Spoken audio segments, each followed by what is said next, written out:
KONDOSAN. Once upon a time, there lived a family who had a daughter named Cinderella. They were a very happy family.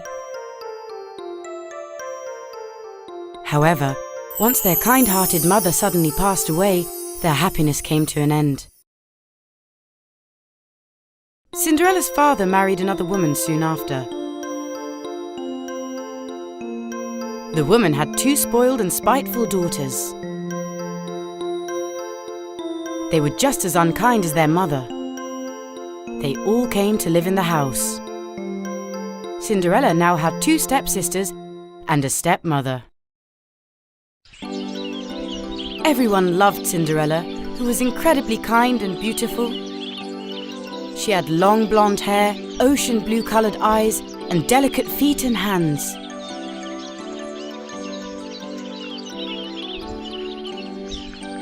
She was a girl who enjoyed helping everyone around her, cooked delicious meals, loved plants, and protected animals.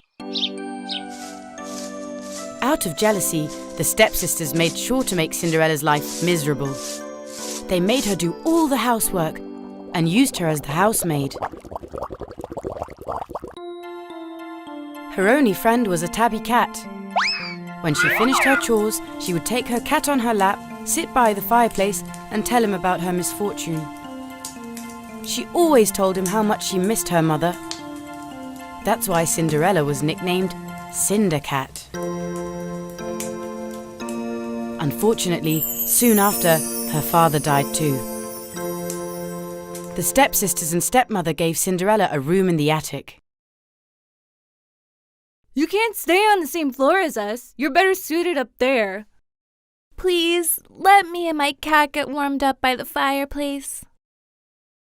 Only after we go to bed. The ashes of the fireplace should be enough for you. Your clothes are ripped and torn. We don't want to see you around. Poor Cinderella accepted her fate. Every night she would sit next to the fireplace and try to warm herself with the cinders left in it. One day, a soldier stopped by their home to invite all girls who were of age to marry to a ball at the palace. Our king is to leave his throne to his son. The only condition is for him to marry a suitable girl. How many girls are there in this house who are of age? Joyously, the mother presented her own two daughters. I have two beautiful girls. Then who is that girl that I see in the kitchen wiping the floors? She's a housemaid. How could we bring her to the palace? It doesn't matter. I must write her name down as well. Even if you write her name down, it won't matter. She has no clothes or shoes to wear. Go ahead, write it down.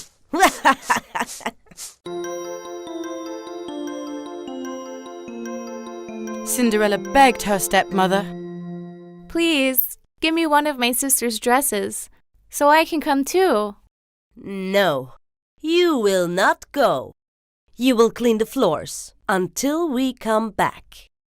Do you think the prince will choose you over my daughters, the Cindercat? The three of them mocked Cinderella and chased her away.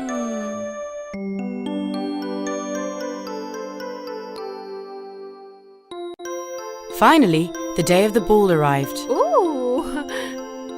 All dressed up, they went to the ball and left Cinderella behind. Cinderella cried hopelessly. Right at that moment, a glowing fairy appeared before Cinderella. Don't worry, I'll get you to the ball. Who are you? I'm the good fairy who helps kind-hearted girls. Your mother has sent me here to help you. She is watching over you from above. Let's get to it. Find me a large pumpkin and 6 mice. Cinderella did what the fairy asked of her right away. She brought the pumpkin, and the mice in her room, who were already her friends, came running to help.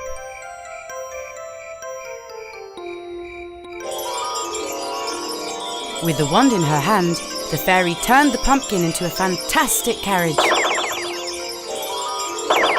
4 mice into white horses, 1 mouse into a coachman, and 1 into a footman. Finally, it was Cinderella's turn. The fairy touched her head with her wand and turned her into a wonderful princess. Remember, don't stay past midnight. The spell will break after 12 o'clock. You must leave the ball before 12. Good luck! Cinderella got in the carriage and went straight to the palace. As soon as she entered the ballroom, everyone stared at her and held their breath. They were curious to learn who she was. She must be a princess from another country. They asked themselves who else would arrive in such a magnificent carriage and wear exquisite jewels. The prince, who saw Cinderella, came up to her immediately. My lady, will you dance with me? With pleasure, His Royal Highness. It was love at first sight. The prince danced with Cinderella all night. The king and queen also really liked Cinderella. This girl would suit us and our palace as well. She's noble and beautiful. We have found our bride. All the other girls at the ball, including the stepmother and stepsisters, were huffing and puffing with jealousy. Where do you come from? Where do you live? What's your name? Time passed by really quickly. Cinderella, who saw that it was almost 12 o'clock, left the prince unexpectedly and ran out of the palace. As she hurried down the palace stairs, she lost one of her glass shoes. But because she was in such a hurry, she left it behind, got in the carriage, and went home. At exactly midnight, everything turned into what it was before. The prince, who had run after Cinderella, was in complete shock. He hadn't been able to catch up to her, but he found her glass shoe on the stairs.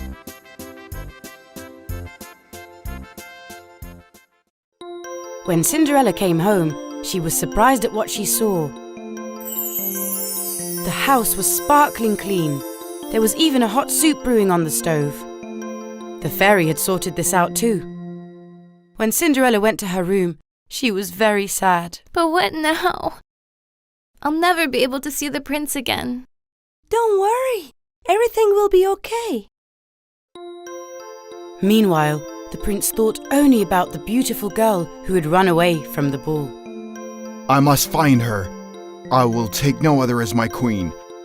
Tomorrow we will try this shoe on every girl's foot that attended the ball last night and across the city. If the shoe fits someone, then that girl will be my queen. The next day, soldiers walked door to door and asked all the girls who had attended the ball to try on the glass shoe. Everyone wore the shoe with excitement, but it didn't fit anyone. Finally, it was time for Cinderella's home. Everyone was incredibly excited. The stepsisters spent hours massaging and creaming their feet in order to shorten them. And they locked Cinderella in the attic. Yet, the shoe didn't fit either of the sisters' feet.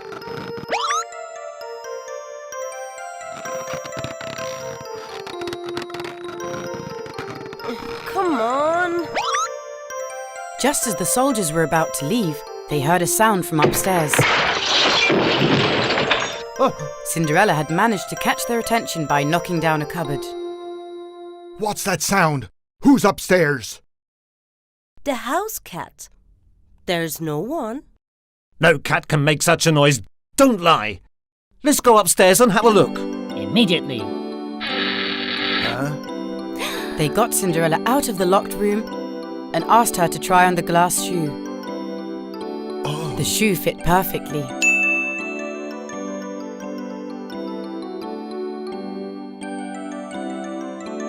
Cinderella showed them the other pair.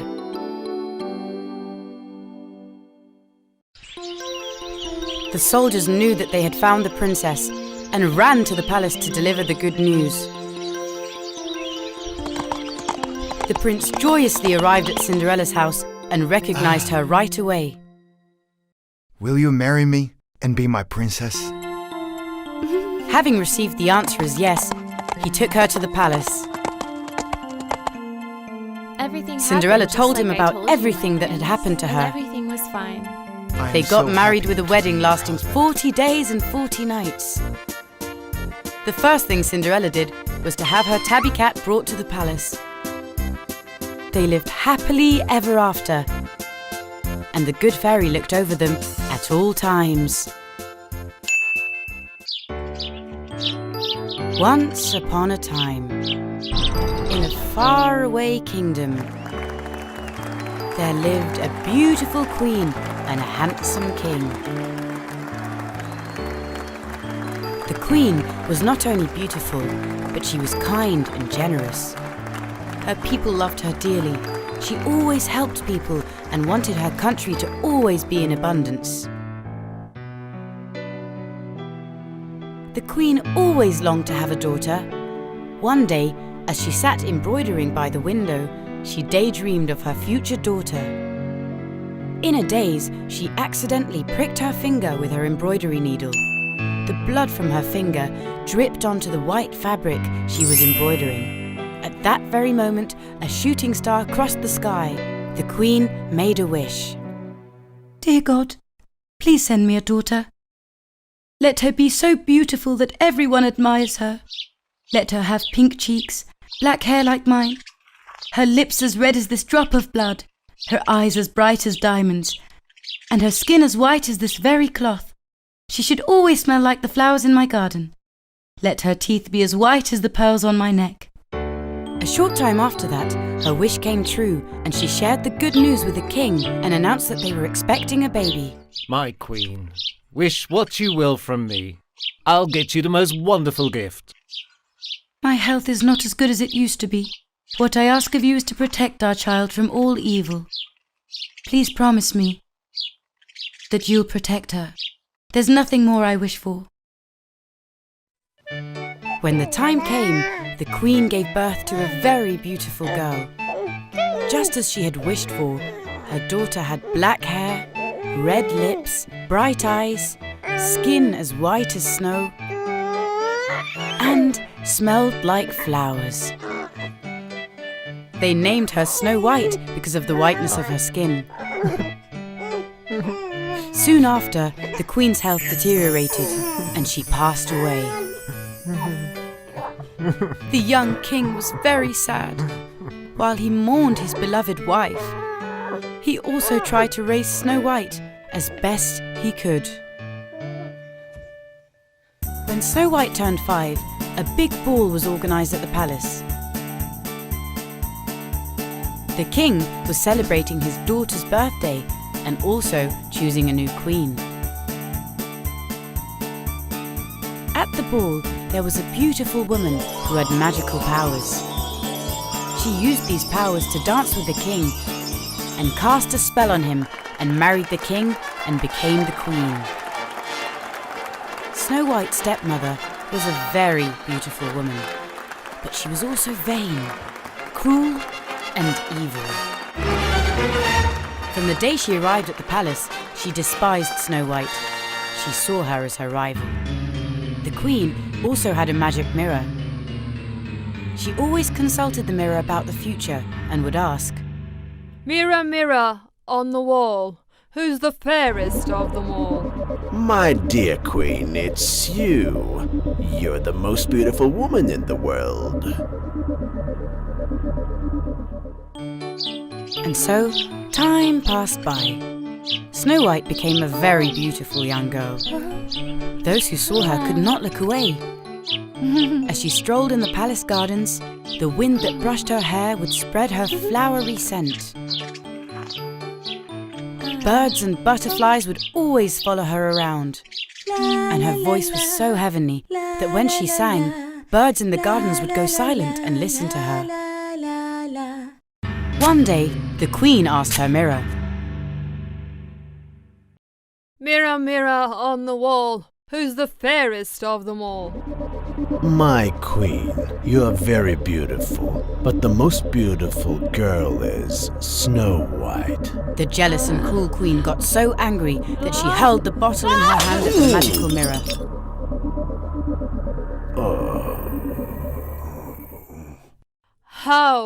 How is that possible? No one's more beautiful than me. Summon the princess at once. Meanwhile, she had locked up the king in the palace dungeon and told everyone that he was away working for his people. She also summoned the palace hunter and gave him strict orders. I want you to kill Snow White and bring her heart to me as proof. Snow White, who had no idea of her fate, came to see the evil queen. Dear Snow White, you haven't been out for days. You must be bored inside the castle. I'd like you to bring me some strawberries from the forest. This way you'll be able to get some fresh air. You'll have a good time, don't worry. I'll send you my trustworthy hunter with you. As the princess picked strawberries with the hunter, they got deep into the forest. The poor hunter was very sad. How can I harm someone with such a good heart and such beauty? There must be another way. The hunter couldn't bring himself to kill her. They sat under a tree and he told her about the queen's evil plan. My princess, please go far away. If the queen finds out what I've done, she will kill both of us. He immediately hunted an animal and brought its heart to the queen.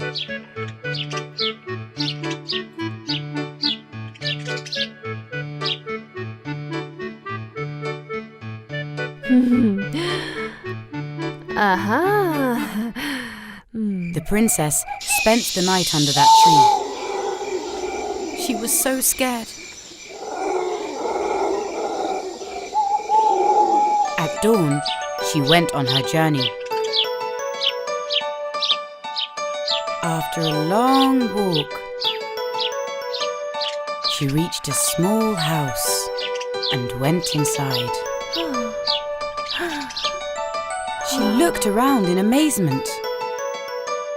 What is this place? Everything is so small and there's 7 of everything. 7 small chairs, 7 pairs of forks and spoons. Since she was so hungry, she made soup with the ingredients she found in the house. She ate and went upstairs. And then she fell asleep in one of the small beds. At night, the house owners returning from the mine were actually the 7 dwarves. Their names were Doc, Dopey, Happy, Grumpy, Sneezy, Bashful, and Sleepy.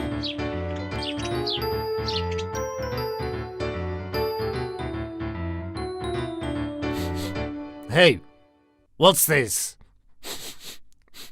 It smells like delicious soup. No!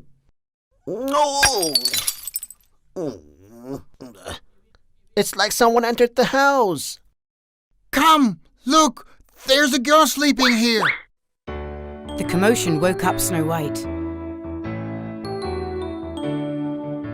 She was scared when she first saw them. She then told them everything that happened to her. My name is Snow White. I don't mean any harm. I don't have a place to go. That's why I took shelter here. Please, let me stay. Of course, Princess. We are not going to let you stay alone in the forest. Don't worry. You are our first guest who makes such delicious soup. Time passed by. Days and weeks. Snow White and the 7 dwarves were laughing, having fun together, and living a peaceful life. Meanwhile, the evil queen, not knowing that Snow White was still alive, asked the mirror again. Mirror, mirror on the wall, who's the fairest of them all? My queen, you're beautiful, but Snow White, who lives with the 7 dwarfs, is more beautiful. Ah! How's this possible? The hunter must have lied to me. First, I will get rid of Snow White, and then I will teach the hunter a lesson. She immediately worked on an evil plan. She poisoned an apple and disguised herself as an old woman to trick Snow White.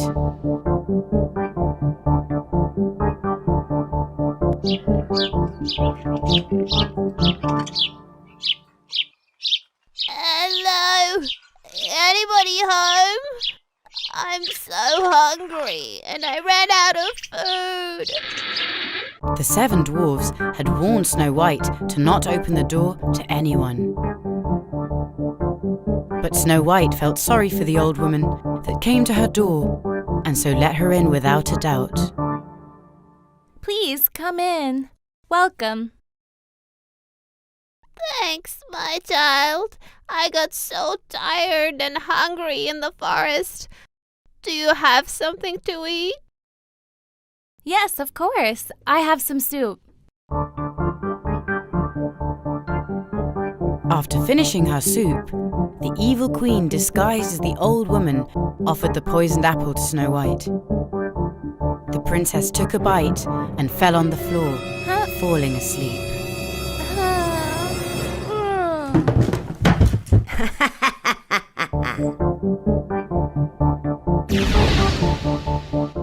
The old woman turned back into the evil queen and happily went back to her palace. When the 7 dwarfs who came back from the mine in the evening saw her laying on the floor, they thought that she had died and so were very sad. We should make her eternal sleep comfortable. Let's make a nice bed for her. A handsome prince who was walking through the forest heard the 7 dwarfs crying. He got curious and approached them. Oh my, what's going on here? He was very surprised when he looked to see who was laying in the crystal bed surrounded by flowers. She was the girl who had been in his dreams for days. The smell of her hair was still all over the forest. Who is this beautiful girl?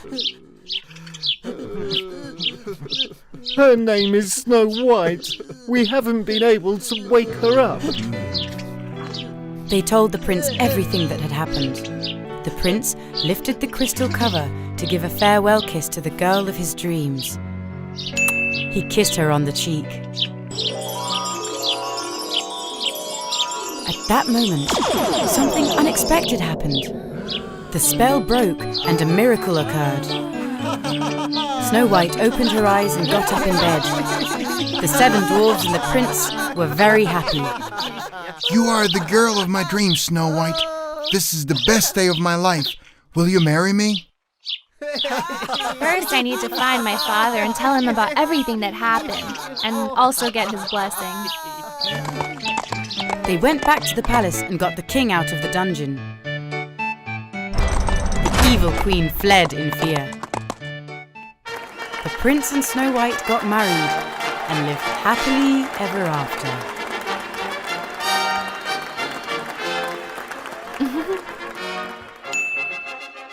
Once upon a time, in a small house there lived a young married couple. They were a very happy couple and were expecting a baby. I know it's important for our baby to be healthy, but I do hope we have a daughter, my love. Yes, I would love to have a daughter too. God willing, we'll have a daughter that will look like you. The day of the birth was getting closer, and the young mother excitedly awaited the birth of her baby. Every day the mother would look out the window and over the high wall and admire her neighbour's garden filled with flowers and fruits. One day she noticed a yellow-leaf plant that she had never seen before. I wonder what the name of that plant is. It smells wonderful. I'm sure it tastes amazing too. I have to eat that plant. I will go straight to my neighbour and ask her. Without wasting any time, the young mother left the house. But she had no idea that her next-door neighbour was a cruel witch. She knocked on the door unaware of the danger that awaited her. Ooh. Hello, neighbor. The yellow plant in your garden smells amazing.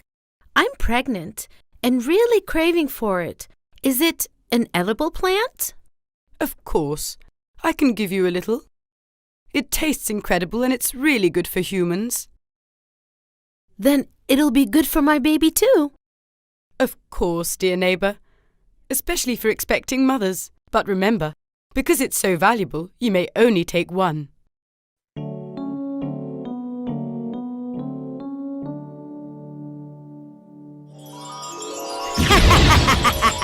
Everything is going just as I planned.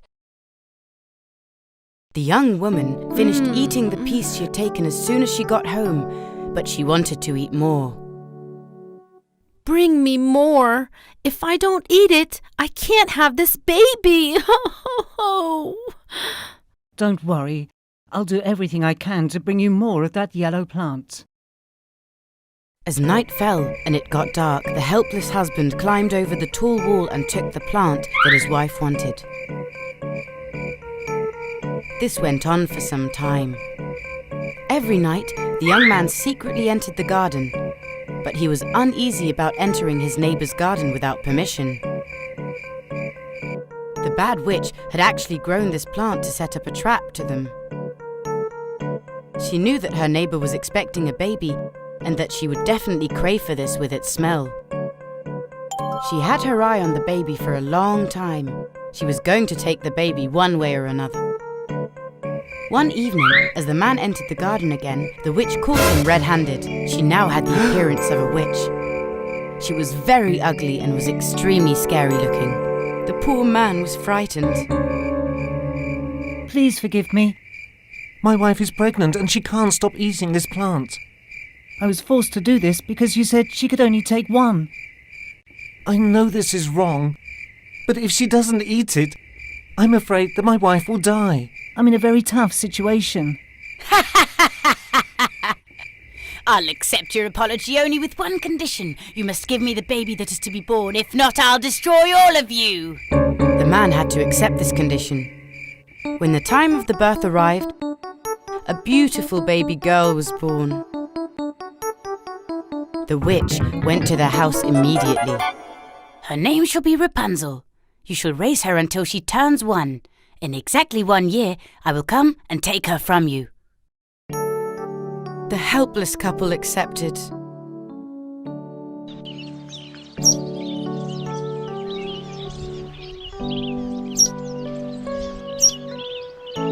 When Rapunzel turned 1, the witch came and took the crying baby away from her mother and father and locked up the baby in a tower in the middle of the forest.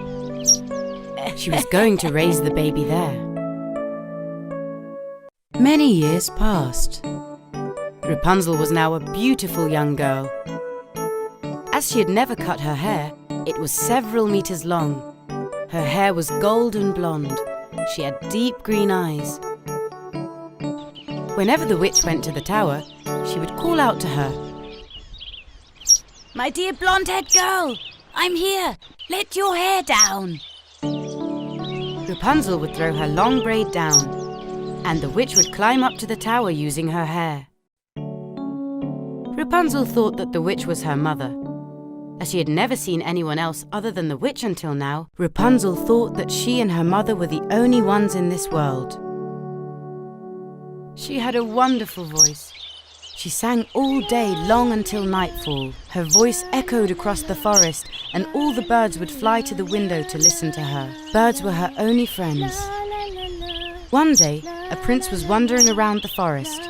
When he heard Rapunzel singing, he wondered where this marvelous sound was coming from. As he followed the direction of the sound, he approached the tower and realized the voice was coming from there. I must meet the girl with this amazing voice. I wonder how I can go up this tower. As he desperately walked round and round the tower, he suddenly saw a witch calling to the top of the tower. He hid behind a tree at once and watched. My dear blonde-haired girl, I'm here. Let your hair down. Rapunzel let down her braided hair, and the witch climbed up to the tower. I found how to go up the tower. Having waited for the witch to leave, the prince now called out to the tower, impersonating the voice of the witch. My girl, please let down your beautiful blonde hair again. I forgot something up there. I'm letting it down right away, Mother. With one swift move, she let down her hair again. The prince climbed up the tower using her hair and met Rapunzel. It was the first time in her life that the beautiful girl was seeing another person. Ah! Who are you? Why are you here? Where is my mother? There's no need to be afraid. I'm the prince of this country. Your wonderful voice brought me here. To come up here, I had to impersonate your mother's voice. Rapunzel, who at first was very frightened, slowly realized that he wasn't a bad person. The prince was already charmed by her beauty. Days and months passed by. The prince was coming to the tower every day. When they spent time together, they didn't realize how fast the time passed. Then, he finally proposed to Rapunzel. Rapunzel, I want to live with you for the rest of my life. Will you marry me? Of course I'll marry you. I must now return to the palace. I will try and find a solution to get you out of here at once. Rapunzel was very excited that she would finally see the outside world once she married the prince. She was so bored of living alone in the tower for all those years. He held Rapunzel's hair and headed down the tower. Unfortunately, the witch was there too and saw the prince. She immediately understood what was going on. She raged with anger. As Rapunzel was pulling her hair back up again, the witch held onto it and climbed up. She was so annoyed and furious. What's going on? Who's that just left? I've been hiding you up here to protect you from evil, but you've been talking to strangers and making friends with them. He's the prince of this country. He asked for my hand in marriage, and I accepted. I'm so happy, Mother. I was waiting for you to come and tell you all about it. What? What nonsense is this? I'll show you. The witch was so angry that with a pair of scissors she cut Rapunzel's long hair short as can be. And with her magic, she then sent her to a very faraway country. When the prince arrived at the tower the next day, he had no idea that the witch was waiting for him in the tower. Hi, Rapunzel. I'm here. Let down your hair, please. The witch let down the long braid that she had cut from Rapunzel's hair. When the prince reached the window of the tower, the witch was there to meet him. He was terrified the moment he saw her. What a surprise, huh? You thought you were going to be able to take my girl away who I've hidden for years? As the witch let go of the braid, the terrified prince found himself on the floor. He fell on top of the bushes, but since he hit his head, he was blinded. Rapunzel was ever present in the prince's mind. So mounted on his horse, he searched for her everywhere. He swore that even if he had to go to the end of the world, he would find her. He searched and searched and searched for a very long time. Finally, one day, he heard a song. The voice was familiar to him. This is Rapunzel's voice. I finally found her. Galloping on his horse, he headed straight towards the sweet voice. He came to the door of the house Rapunzel was staying in. Rapunzel, I'm here. Open the door. I can't believe it. Is it really you? As Rapunzel opened the door, she cried when she saw the prince. She cried so much that her tears fell on the prince's face as he was kneeling. Her tears were miraculous, joyful tears.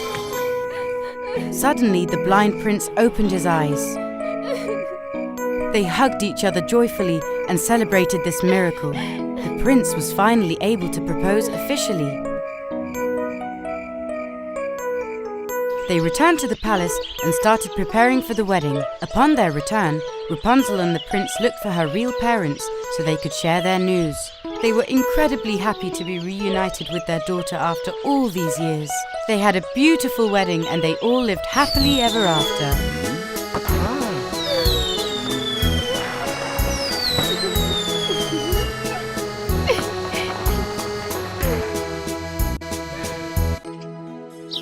Once upon a time, a long, long time ago, in a faraway land, there lived a king.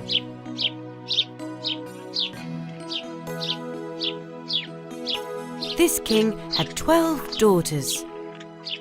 All his daughters were incredibly beautiful. The king did not allow them to leave the palace. They were only allowed to walk around the palace gardens. While the king and his daughters carried on with their lives, one morning as his daughters sat at the table for breakfast, he noticed that their shoes were worn out. Although the king was very confused by this, he ordered his servants to buy new shoes for all his 12 daughters. Ever since that day, every morning at breakfast, the king noticed that his daughters' shoes were worn and dirty. The king couldn't put his finger on what was going on. Despite their doors being locked at night, the mystery of the worn-out shoes continued. To solve this, the king came up with a very clever plan. Soldiers, spread the news across the country. Whoever solves this problem will marry one of my daughters and become king when I die. These young men only have 3 days to find out why my daughter's shoes are worn out every morning. However, if they can't figure it out, they will be thrown in the dungeon. The soldiers spread the news across the entire country. Many young men were turning up at the palace gates to solve this mystery. Yet, all of them were falling asleep outside the daughter's room and were being thrown into the dungeon. There was a kind, handsome young man who lived in a village near the palace. He had always liked the king's youngest daughter. The young man had no family except for his grandmother. So they lived together. One day, his grandmother came up with an idea. Why don't you try your chance at solving this mystery? You always said that you liked the king's youngest daughter. Until now, hundreds have gone to the palace to try their chance. None of them have succeeded. It will be impossible for me too. Plus, we're very poor. The king will never give his daughter in marriage to me. You must be mad, Grandma. Nonsense. You do what I say. You will succeed. I'm giving you a magical cloak that belonged to your father. Oh. When you wear this, you will become invisible. And one more thing, do not eat or drink anything from the palace. Good luck, my son. Although the young man was incredibly amazed by the invisible cloak, he immediately set off to the palace to try his chance. The guards led him to the princess's rooms, just like the others who tried their chance before him. At night, the oldest daughter popped a sleeping pill into a glass of water, left the room, and handed the glass to the young man waiting by the door. It's hot. You must be thirsty. Here, if you like, I can bring you another glass. Thank you. Yes, I was incredibly thirsty. The thirsty young man drank the water and slept all the way till morning. The next day, while waiting, another girl brought a glass of lemonade. Unable to resist, the young man drank this too. He went straight to the room assigned to him and snored the night away. When he woke in the morning, he said, How stupid I am! How could I believe these girls? My grandma had warned me about not eating or drinking anything. Tonight is my last night. I must succeed. He went in front of the door again. This time one of the girls wanted to trick him with juice. The young man pretended to drink the juice while the girl watched, but the minute she turned around and entered her room, he poured it into a plant pot. He pretended to sleep, lying next to the plant and snoring. Go and take a look. Has the boy outside fallen asleep? One of the girls peeked through the door and checked the young man. Can't you hear? He's snoring away. It's okay. We are free now. At midnight, when the young man wore the cloak, he became invisible. He slowly entered the girls' room. The girls were wearing beautiful dresses. They had brushed their hair and were all made up. There was a large mirror in their room. They all stood in front of it. The oldest daughter touched the mirror and blew a kiss. The mirror immediately slid to the side and a door with stairs appeared, leading down to a chamber. The young man watched in shock as the girls, one by one, went down the stairs. Of course, he followed them right away. As he went down the stairs, he accidentally tripped on something, fell and held on tight to the skirt of one of the princesses in front of him. Oh, what is that? Someone's pulling on my skirt. There's no one here. You must be imagining things. They went down hundreds of stairs. Whoa. Finally, they arrived in a forest. The leaves in the forest were gold, the branches were silver, and the top of the trees were filled with diamonds. As the young man watched in awe, he also took one of each item to keep. He wanted evidence upon his return. They walked and walked down a very long path through the forest. At the end of the road, a lake appeared before them. There were exactly 12 boats waiting for the princesses. While each one of them climbed on the boats, young oarsmen were helping them get in. Finally, the young man jumped into the last boat. Gosh, this boat is a little heavier than usual today. It's like it's carrying 3 people. Have you gained weight, Princess? What? A palace decorated with magnificent lights appeared on the opposite shore of the lake. Music could be heard from everywhere. They all entered this palace and began to dance like crazy with their companions. All the glasses in the palace were made of crystal, and all cutlery made of silver. As the young man watched this fantastic event, he wanted to eat a piece of cake and drink some water. He wasn't noticed while he was eating a piece of cake from a golden plate, but was caught while drinking water from the crystal glass. Oh wow, I can't believe it. Look there, the glass is levitating. It's like someone is drinking water. Upon hearing these screams, the young man dropped the glass and it shattered into a million pieces. You're imagining things. We are really tired of dancing. You must have bumped into the glass. Come on, it's almost morning. Let's go back to the palace. But... It was time for the girls to return to the palace. The oldest daughter gathered all her sisters. They returned to the palace the same way they came in, with the young man following them at all times. The young man was thrilled to have solved the mystery of the shoes. He immediately appeared before the king. Your Majesty, I respectfully salute you, Your Highness. I have solved the mystery of why your daughter's shoes are worn out after just one day. Every day, your daughters go to a magical forest, head to a palace, and dance the night away.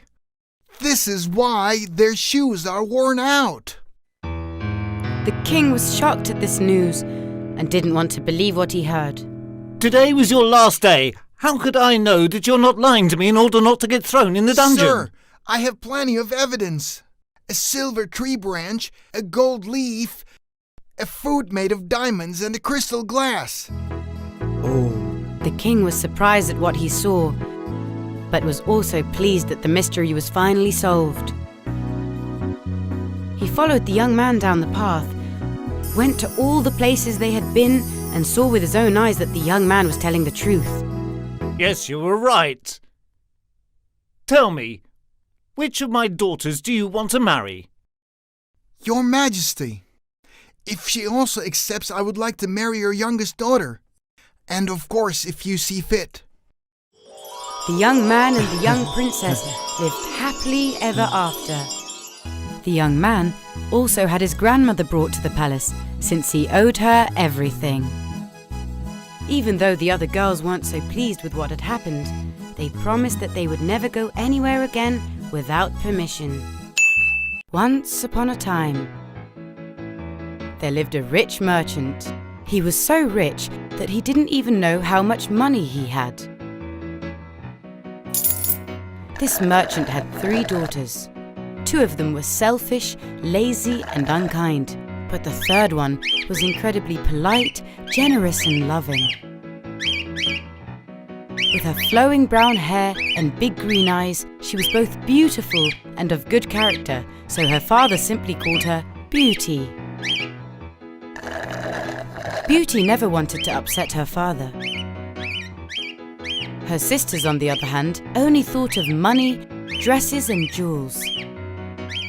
This is why their father loved Beauty the most. One evening, Beauty dreamed of a tall, handsome, dark-haired prince. In her dream, she was wearing a marvelous dress while dancing with the prince. At the end of their dance, the prince gifted her a rose. When she woke up, she was still smiling and dancing with the effect of her dream. Her sisters watched in shock, filled with jealousy. Days went by, and one day, Beauty's father received terrible news. A powerful storm had destroyed all of the merchant's ships. They had all sunk and he had lost all his wealth. We've lost everything, girls. The only thing we have left is this house. I'm very sorry. Don't be sad, Father. Nothing really matters as long as we're all together. I'm going to pray every day for you to smile again and for your luck to turn.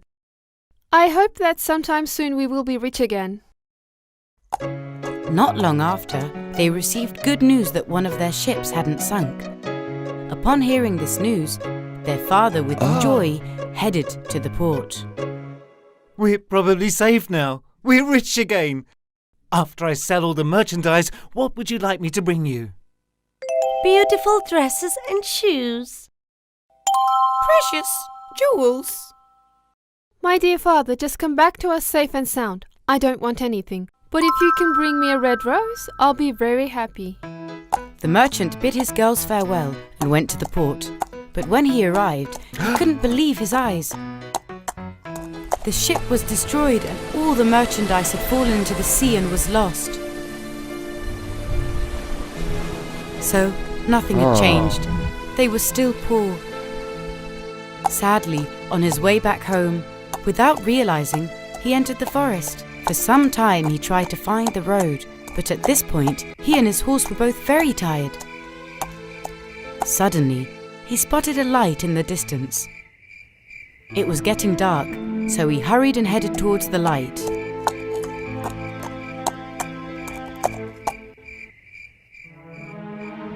A magnificent palace appeared before him.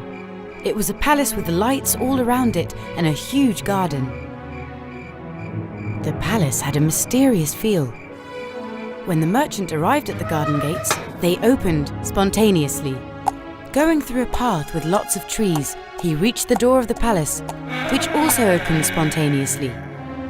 Though the merchant didn't understand what was going on, he went inside. Good evening. Is anyone here? He walked past the huge living room and other rooms, asking if anyone was home. He suddenly found himself before a table full of different types of food, desserts, and fruits. Since he was very hungry, he sat down and ate until he was full. Wandering in awe around the alluring rooms of the palace, he looked for a place to sleep. He found a beautiful bedroom on the top floor. Well, there's nothing to do now. When the owners of the palace arrive, I'll thank them for everything. He lay down on the bed and fell asleep. The next day, when he went downstairs, this time, he saw that a beautiful large breakfast table had been set for him. I think that luck has found me again. There's even fresh juice. But I have to go now. Even if I didn't get to meet you, thank you very much. Goodbye. He went out to the garden, and just as he approached the gates, he saw a beautiful red rose. I'll take this rose for my daughter as a souvenir. Beauty will love it. He picked the rose. At the same time, he heard a noise behind him. When he turned around, there was a monster. It was a scary monster, black hairy hands, huge mouth and eyes, and sharp teeth. I did everything to make you stay comfortable. Aren't you ashamed of picking the flower without permission? I'm sorry, sir. My intentions weren't bad. I have 3 girls. One of them asked me to bring back a rose for her. I picked it for my daughter. Please forgive me. So you have 3 daughters then? Yes, sir. Well, I will only forgive you on one condition. One of your daughters must come and stay with me willingly. If no one comes, I will punish you very badly. Here, I'm giving you my fastest horse. I expect both of you within a week. If not, you will pay the price for your insolence. The merchant, wanting so desperately to stay alive, climbed on the horse and went straight home. He explained to his daughters everything that had happened. Which one of you will come with me there? I can't live with the monster. Beauty is the one to be blamed. She should go. Yes, it's her fault that Dad encountered this monster. She should go. Okay, Father, don't be upset. I will go willingly, and I will save you. My beautiful girl. You're going because of me. I'm so sorry. Don't be sad, Father. Everything will be fine. When they arrived at the palace, everything was the same as before. The fire was burning in the fireplace, the table was full of food, and bright lights were lit everywhere. Since they were both hungry from the long journey, they sat at the table and had dinner. Not long after that, the monster headed downstairs. Good evening, and welcome. My name is Beast. Will you stay here with me? Yes, sir. I wanted that rose. It's not my father's fault. He only wanted to bring me a gift. Then your father will leave tomorrow, and you will stay here and be my friend. The next day, Beauty's father left. I'll miss you very much. Forgive me, my dear. I'll miss you too. Please don't worry. Just take care of yourself. Waving, she bid her father farewell from the garden gates. Days went by, but she was incredibly sad. She cried every day. One night as she was crying, "What will I do with the beast? How will I get used to this?" He appeared before her. Good evening. How are you? Is your room comfortable? Do you need anything? Your wish is my command. But you coming here at your own will has made me incredibly happy. If only you like me a little. Is it because I'm ugly? Beauty always told him the truth. I don't like you, but I've gotten used to you. Just wait and see. One day I'll make you like me. You won't see the ugliness of my face, but you'll see the kindness of my heart. That's what's important. They were actually becoming quite good friends. They played piano together and sang songs. They wandered around the garden and fed the birds. Beauty realised that Beast wasn't as ugly as she thought he was. In fact, she had started to like him. One night, she dreamed of her father and saw he had become really ill. The next morning, Good morning. Last night I saw my father in my dream. He was very ill. Please let me go and visit my father for a week. I've missed him so much. Will you let me? Okay then. Exactly 1 week. If you go over 1 week and not come back, I will die here. Don't forget that. I promise. I'll see him and come right back. Then, let's put this magical heart-shaped medallion on your neck. If you make a wish while holding it tightly, it will come true. they parted in this way. I want to go to my father. She arrived at her father's house. Her father was so pleased to see her that he started feeling better almost immediately. I missed you so much, Beauty. I miss you too, father. Her sisters didn't understand what just happened and how she just suddenly arrived. They were still jealous of Beauty. Beauty told her father everything. That she was now happy and that he shouldn't be sad anymore. She stayed a week at her father's house without realizing how time passed by. One day, she saw Beast in her dream lying on the floor. Thinking that he had died, she became incredibly frightened. It dawned on her that she was late by 1 day. She felt guilty because she hadn't kept her promise. He told me that if I stayed over a week that he would die. What selfishness this is! If something happened to him because of me, I will never be able to forgive myself. She immediately bid her father and sisters farewell, took the medallion in her hand, holding it tightly, kissed it and made her wish.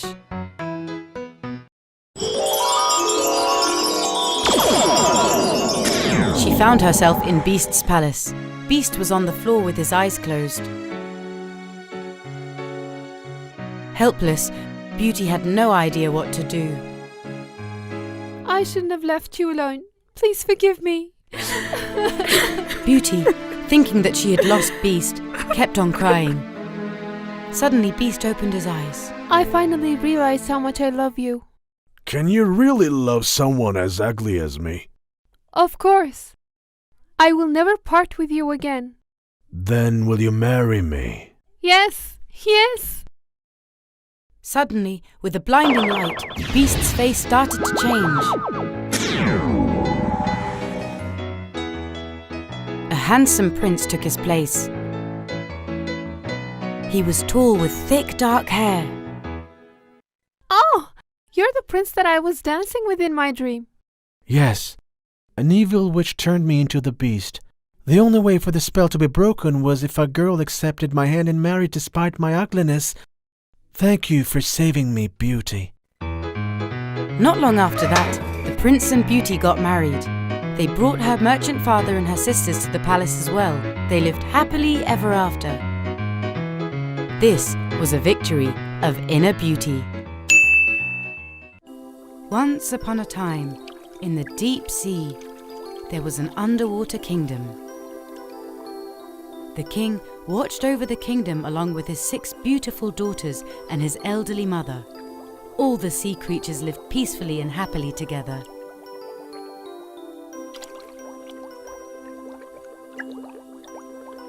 All 6 daughters of the king were beautiful. But the most beautiful one was the little mermaid. She had long red hair and ocean blue eyes.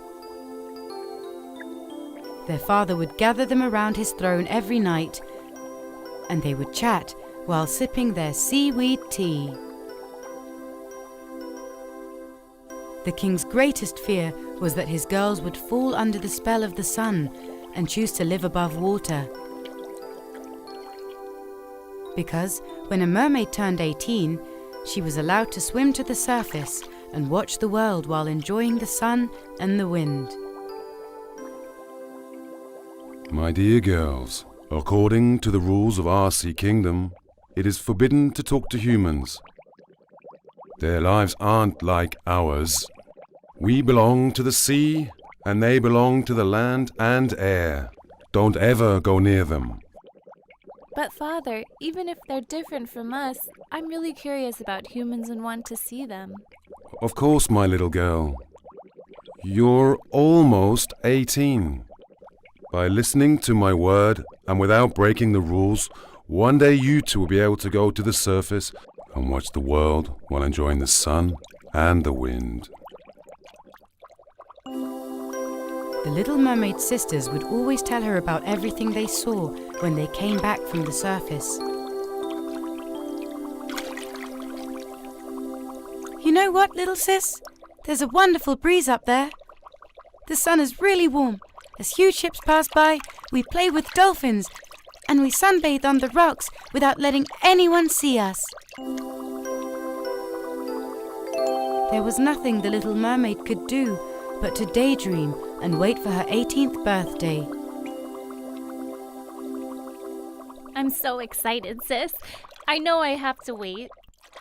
In the meantime, I spend my time playing with Yum Yum and make pearl necklaces. Of course, for myself and you. Yum Yum was a dolphin and was the Little Mermaid's best friend. At times, they would leave the palace to play tag at the bottom of the ocean.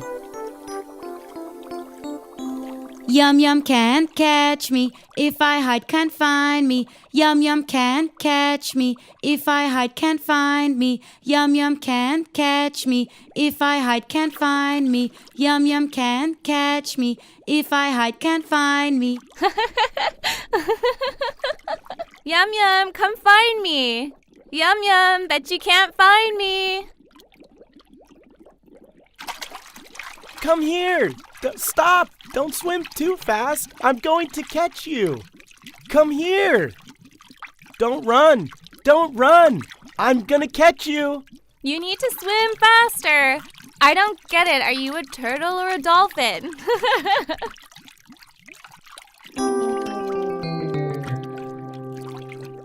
Am I a mermaid?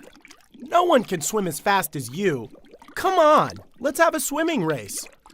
Why do I even bother when I know I'm going to lose? Silly me. Don't say that, Yum Yum. Maybe you'll win one day. Never mind, let's race another time.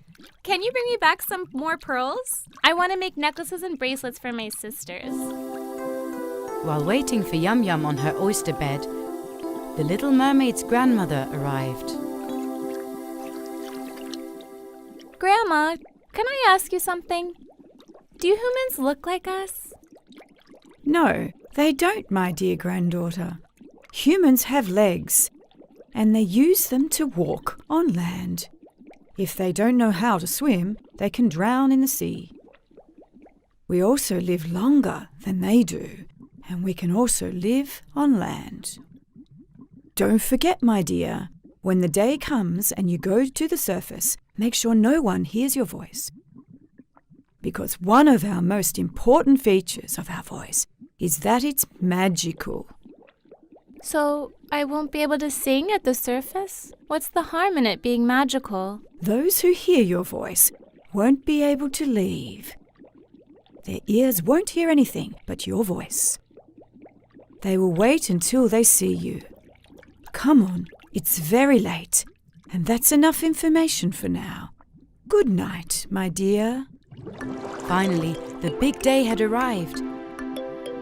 It was the Little Mermaid's 18th birthday. Happy birthday, my little girl. Happy birthday, little sis! The whole family took her amongst them, celebrating her birthday. The Little Mermaid was so excited. She was going to go to the surface and see the world. She hugged her father goodbye and started swimming with Yum Yum towards the surface. Her father was shouting after her in concern. Don't forget everything I've told you. Yum Yum, look after my daughter. Are you sure, Father? I will be looking after Yum Yum, because I'm faster than him. Goodness, she didn't wait for me again. Finally, the little mermaid reached the surface of the sea. She was now sitting on a rock in the middle of the sea and watching the world, and was admired of what she saw. My goodness, the sky is so blue. The wind feels so wonderful. The seagulls are such beautiful creatures. Everything's so new to me. They're even more beautiful than my dreams. Be careful, my princess. A ship is about to pass by. They're not supposed to see you. What's that? It's so huge. People can't swim in the water for long and can't breathe underwater. When they swim slowly. Even the fastest of them can't keep up with a ship. That's why people have been using ships since ancient times, both to travel and to carry loads.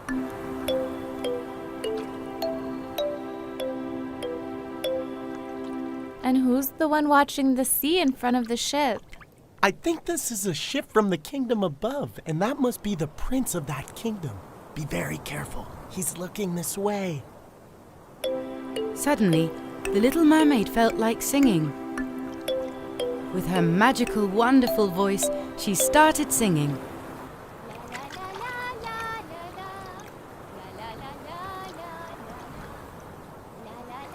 Princess, what are you doing?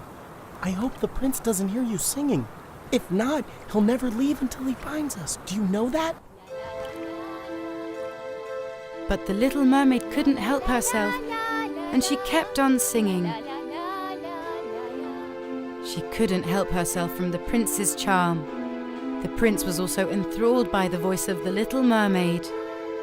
What a wonderful voice. The girl who's singing must be just as beautiful.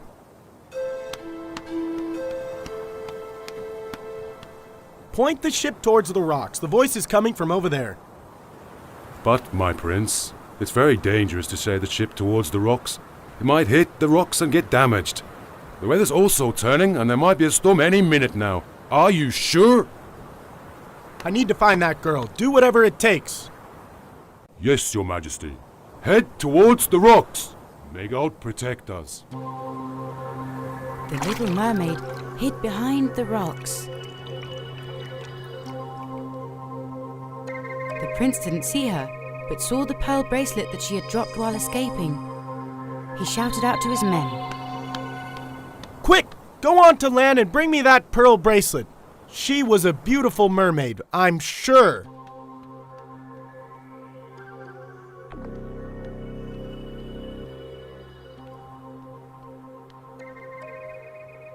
As he was looking at the pearl bracelet in his hands, suddenly a terrible storm began. The sea blackened, thunder struck, and the huge waves caused the ship to hit the rocks and shatter.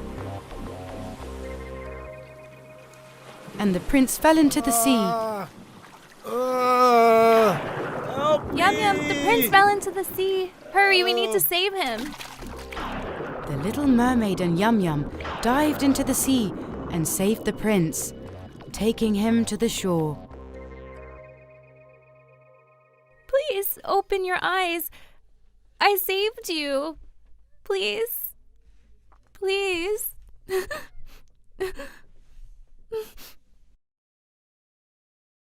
As they waited for the prince to awake, he slowly opened his eyes. The first thing he saw was the little mermaid's beautiful ocean blue eyes. You saved my life. Thank you. Then he saw the pearl necklace around her neck and immediately realized that she was the mermaid on the rock that he heard the voice of and was enthralled by, and the owner of the pearl bracelet in his pocket. With joy, What a wonderful miracle. I searched for you all over, and now I owe you my life. right at that moment, soldiers running to the shore saw the prince and the little mermaid. The little mermaid quickly jumped back into the sea, and Yum Yum followed. The soldiers immediately took the prince to the palace and told the king everything that had happened.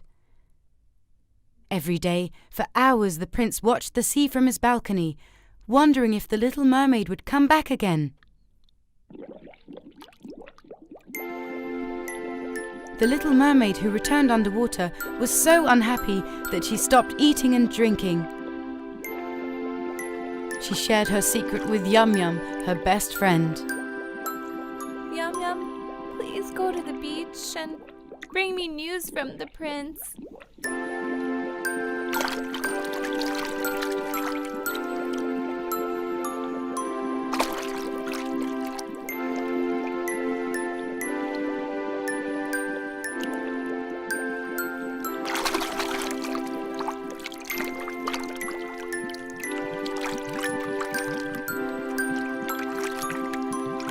The prince watches the sea from his balcony every day, and I think he's waiting for you to go to the shore. We must do something. But what?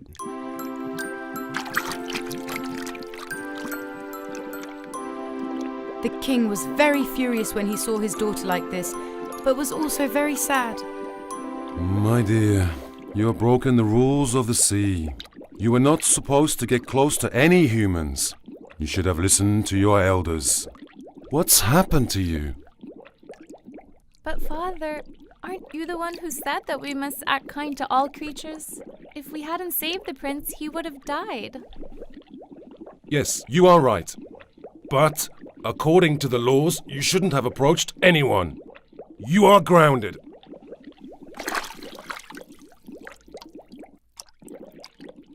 The king grounded the little mermaid, forbidding her to go to the surface. The little mermaid was very sad and couldn't stop thinking about the prince. One day, Yum Yum came to the little mermaid. Well, I actually know an octopus, and he knows a witch who can make miracles. If you want, we can go and tell her about our problem, and maybe she's able to help us. What do you say, huh?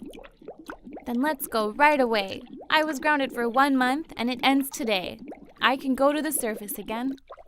They quickly swam together and went to the witch's cave.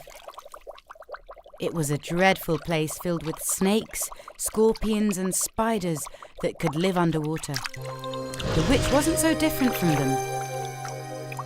She had an ugly face and a terrifying voice. She met them at the entrance of the cave. I know you, little mermaid. Tell me, what do you want from me? I should have 2 legs just like humans. I must go to the surface. I want to find the prince and walk and dance with him on the beach. What you ask of me is very easy. I can give you 2 legs and 2 feet like humans, but you must give me something in return. Do you agree? I agree. I'll give you whatever you want, as long as I can walk and dance with the prince on the beach. Finally, the opportunity the witch had been waiting for had arrived at her doorstep. She had never liked her voice and always wanted to change it. Since you've agreed, you must give me your voice in return. Okay. Please give me 2 feet right away. I must go at once. I'm going to give you a potion. You can drink it when you go to the surface. Your feet will grow right away. But this spell will be broken in 3 days. If the prince doesn't propose to you within 3 days, you will turn into a mermaid again. But we'll never have your voice again. The little mermaid and Yum Yum grabbed the potion and went straight to the surface. The little mermaid drank the potion and suddenly she had 2 legs and 2 feet. And she started to wait for the prince to arrive. At that moment, the prince went out to the balcony. The minute he saw the red-haired girl, he ran to the beach. Hi, I'm the prince of this country. You look like that mermaid I've been looking for. But you have feet. You can't be her. So who are you? The poor mermaid opened her mouth to explain what had happened. But she had indeed lost her voice. She was so sad. The prince, seeing her in such a desperate state, felt sorry for her and took her to the palace. How strange. Same blue eyes, same red hair, and the same pearl necklace. But you're not a mermaid and can't talk. To whom does this pearl bracelet belong? Meanwhile, the prince's father had found a princess for the prince to marry and was pressuring him. The poor mermaid, frightened and sad, was waiting for the marriage proposal from the prince. What if he never understands that I'm the mermaid he's been looking for? What if he never recognizes me? I'll be turned back into a mermaid again. A mermaid that can't talk or sing. My games with Yum Yum will also just be a dream. The third and last day of the spell had come. The little mermaid went to the beach and was crying as she watched the sea. But Yum Yum didn't wait around. He had already went underwater and told the king everything that had happened. In anger, the king along with his whale soldiers went straight to the witch's cave. If you don't give my daughter's voice back immediately, I'll imprison you in a whale's stomach for the rest of your life. But we had a deal. As your king, I command you. Give my daughter her voice back immediately. The witch, with fear, agreed and opened a glass bottle. And the little mermaid's voice was set free. Suddenly, the princess's magical, beautiful voice spread all throughout the sea.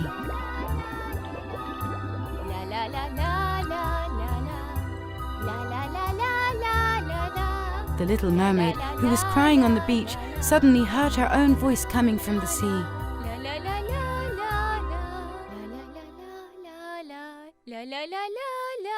Oh my god! This is my voice!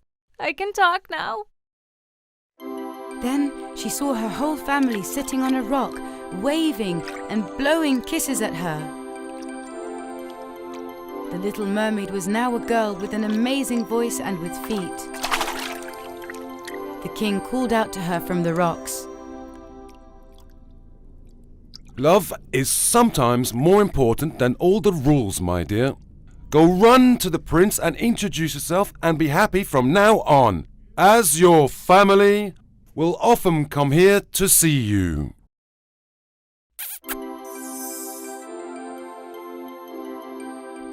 The little mermaid ran to the palace excitedly. She told the prince everything. The prince, having found the mermaid he had been searching for, proposed to her right away and placed the pearl bracelet on her hand.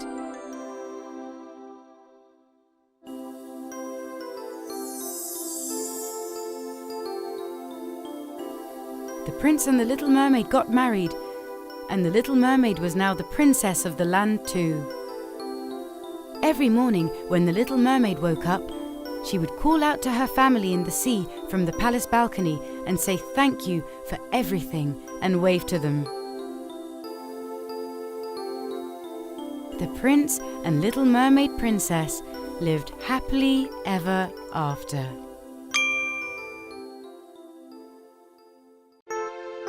Once upon a time, there was a country where everyone was very happy. All the young girls of the country admired the king and queen's handsome son.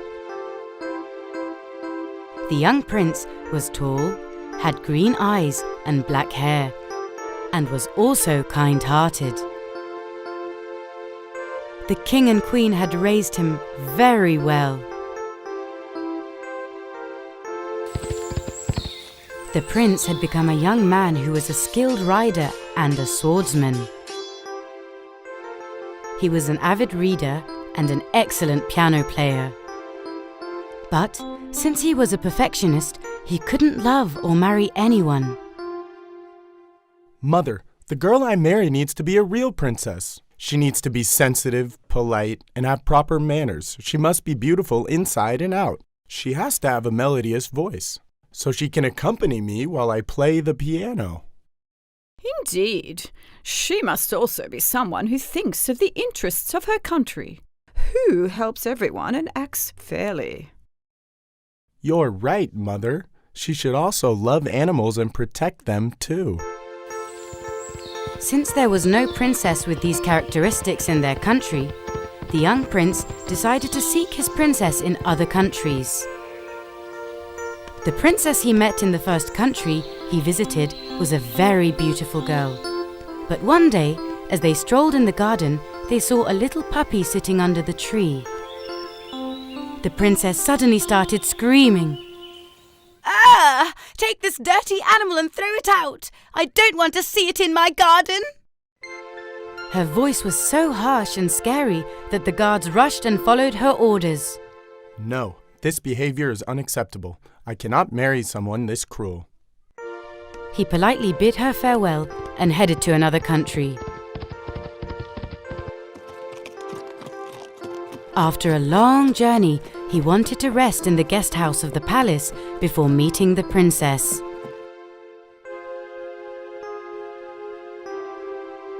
Suddenly, a horrible voice woke him up, but he couldn't tell where it was coming from. Hey, servants! I'm telling you, where is my cake? You need to be quicker. Bring my cake now! My goodness, where's that sound coming from? He followed the sound and peeked from behind the door of the room. A princess, sitting at the head of the dining table that was filled with sweets and desserts, was yelling at the servants around her while she ate voraciously. What did I tell you? Why aren't you bringing the cake that I wanted? The one I ate is not good. Quick, bring me a new one and then get out. When the prince saw this scene, he left the palace before meeting the princess. He thought that he could never marry someone who mistreats those who serve them. He headed to the third country to try his luck for the last time. When he met the third princess, he really liked her. She's very beautiful, but I shouldn't decide right away. I need to get to know her better. Just as he had thought, after some time passed and he got to know her, he realized that this princess was also not the girl he was looking for. She would always brag about herself and talk incessantly. My father is a very powerful king. Even if they gave me the whole world, I wouldn't want more. I'm also a very beautiful princess. I want to sit in my throne and have everyone around me to be my slave. The prince got very upset when he heard these words. This beautiful girl can't be my princess either. The girl I marry shouldn't be so arrogant. She should be humble and not materialistic. In sadness, he returned to his country. His mother saw how unhappy her son was and tried to comfort him. Don't be upset, my son. One day you're going to find the girl of your dreams. One night, in a terrible stormy weather, someone knocked on the palace's door. The butler who opened the door was very surprised to see such a beautiful girl in this storm. Hello, I'm the princess of the neighboring country and this is my servant. The wheel of our carriage broke. Can we be your guests and can we keep our horses safe until our carriage is repaired? They immediately reported to the king. Of course, the king agreed to have them as his guests, given such severe weather conditions. The princess was soaked and was shivering. But even so, the queen liked the princess. Please sit by the fireplace. I'll get you some dry clothes. You should eat something and rest a little. I'm sure everything will be better when you wake up. The princess changed her clothes and went downstairs to have something to eat. The prince heard what had happened and wanted to meet the guests. It is unfortunate that you had to endure such circumstances. Please make yourself comfortable. You can stay here as long as you please. Thank you very much, dear prince. I do have a request. My horses should be well taken care of. They've been miserable in this weather. Oh, and my servant should sleep well. Poor thing. He tried so hard to fix the carriage. I wouldn't want him to get sick. Don't worry. Your request shall be granted. You should rest now. The prince, who really liked the princess, whispered in his mother's ear. Mother, could she be the princess we have been waiting for? I wonder if the things she has told us are true. She is as kind as she is beautiful. Perhaps, my son, but let's see if she's a real princess. We'll see tonight. The queen quickly devised a plan,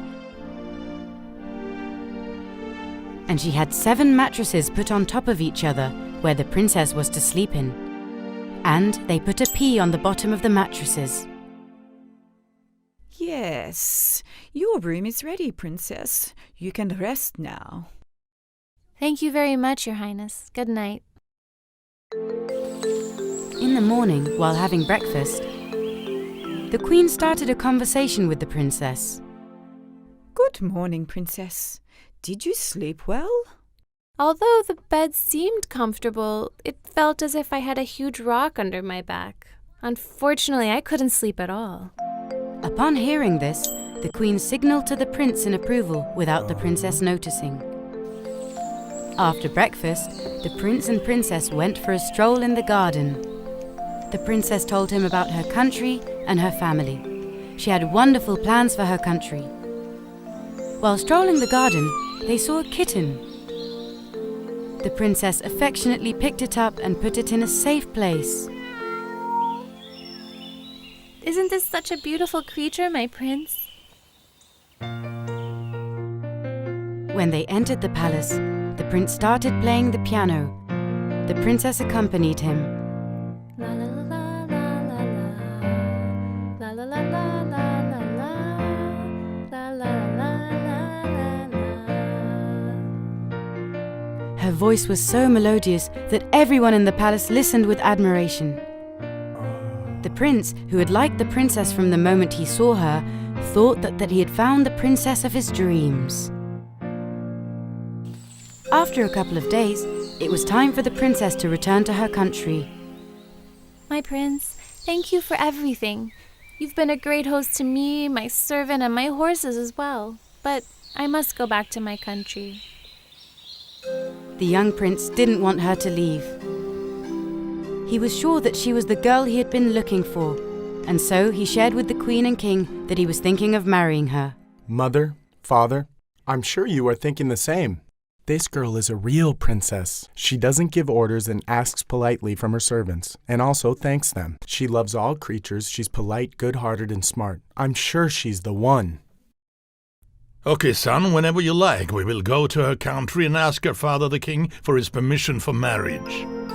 The prince, who got an approval from the king and queen, asked the princess for her hand in marriage. Actually, the princess also liked the prince the moment she met him. Her love grew as they spent time together. So, when the prince proposed and gave her a ring, the princess happily accepted. The celebration lasted for 40 days and 40 nights, and after that day, the prince and the princess lived happily ever after.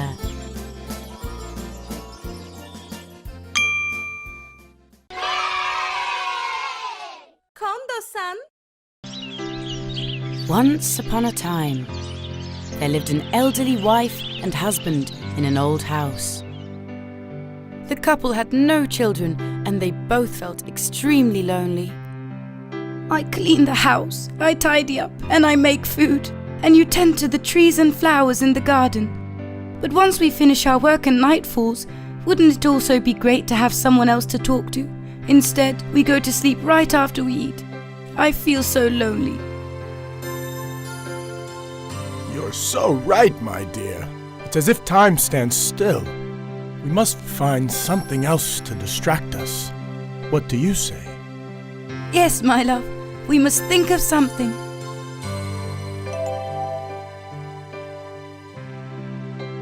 You haven't made cookies in a long time. I've actually been craving them for weeks. Good idea. Yes, today I'm going to bake a very different type of cookie. Different? Ha ha! How so? I'm curious. When you finish, we can sit together in the garden, drink tea, and eat the cookies. The old woman went to the kitchen. She put on the counter the flour sugar, and oil that she needed to bake the cookies. She added a little ginger from the ginger jar that she kept on the kitchen shelf. Then, after she kneaded all the ingredients together, she began making the cookies. Ginger is very good for you. It heals people. Let me add some. She made small balls of dough and placed them on the tray. Finally, she made a large cookie in the shape of a man, placed it on a tray, and put the tray in the oven. While the cookies were in the oven, the wife thought, When this gingerbread man is baked, I will show it to my husband and surprise him. Then, while we drink our tea, we can place him on an empty chair and chat with him. She put on her oven mitts and took out the gingerbread man from the oven. Happily, she looked at her masterpiece. Oh, it's beautiful, but it doesn't have eyebrows, a nose, or a mouth. She immediately made his eyes out of raisins, his nose out of a hazelnut, and mouth out of a little sweet pepper, and watched in awe. Once I add the strawberries as the buttons for his shirt, it'll be complete. If only it could come alive. The instant she added the buttons, her wish came true. The gingerbread man jumped up into the middle of the tray. Ow! It's so hot in here. I'm going out to the garden. The old woman was staring in shock. Oh God! You've heard our prayers. You sent us a wonderful grandson as sweet as a cookie. She ran straight after him into the garden. But the gingerbread man had no intention of stopping. He kept running around in the garden, laughing out loud. The gingerbread man is alive. He's going to be our grandson. Don't let him escape. Catch him! Her husband, who was also in shock, started chasing the cookie as well. Of course, two elderly people couldn't run that fast. The gingerbread man had run quite far ahead, and the old woman couldn't get her voice through to him.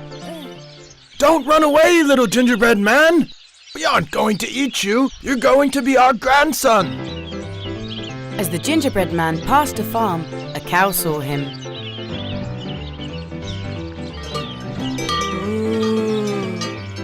What a delicious smell! I want to eat you. I'm tired of hay. I'll catch you now. There's no way you can catch me no matter how hard you try. You keep eating your hay, you fat cow. You rude man. You just wait and see. The angry cow ran faster and chased after the cookie. The elderly couple and the cow were trying to keep up with the cookie. Passers-by stared in awe and watched them all run, trying to figure out what is going on. What a scene it was! There's no need to run. I'm faster than you. No one can catch me because I'm made of ginger. I'm full of energy. The gingerbread man was provoking them to make them angry. Meanwhile, a pig that was up ahead noticed the group running. Then the gingerbread man shouted out to the pig as he passed him by. Hey, you fat pig! You eat everything. Wouldn't you like to eat me too? I'm very sweet. See if you can catch me. The pig that heard this insult got very angry and started chasing the gingerbread man. Is that how it is? Come here, you mischievous cookie. The old couple and the cow couldn't catch me. You think you're gonna catch me? You can't, because I'm made of ginger. I'm full of energy. At this point, the gingerbread man was really having fun. He kept looking back at them and burst out laughing to make them angrier. He saw a lazy chicken sitting on top of a fence. Hello, I'm Gingerbread Man. Hi. You must be very sweet because there's a crowd chasing you. You too, Mrs. Chicken? Yes, I wonder what you taste like. As if we needed you too. First learn how to fly, and maybe you'll catch me. You're just a non-flying bird. You can't catch me because I'm made of ginger. I'm full of energy.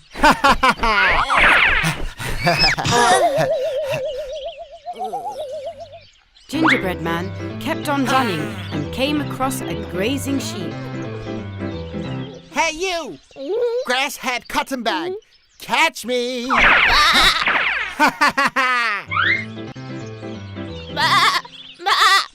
Come here, you rude cookie!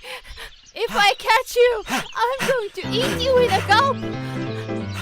Instead of saying ba-ba, catch me and eat me. Don't say ba-ba, catch me and eat me. Don't say ba-ba, catch me and eat me.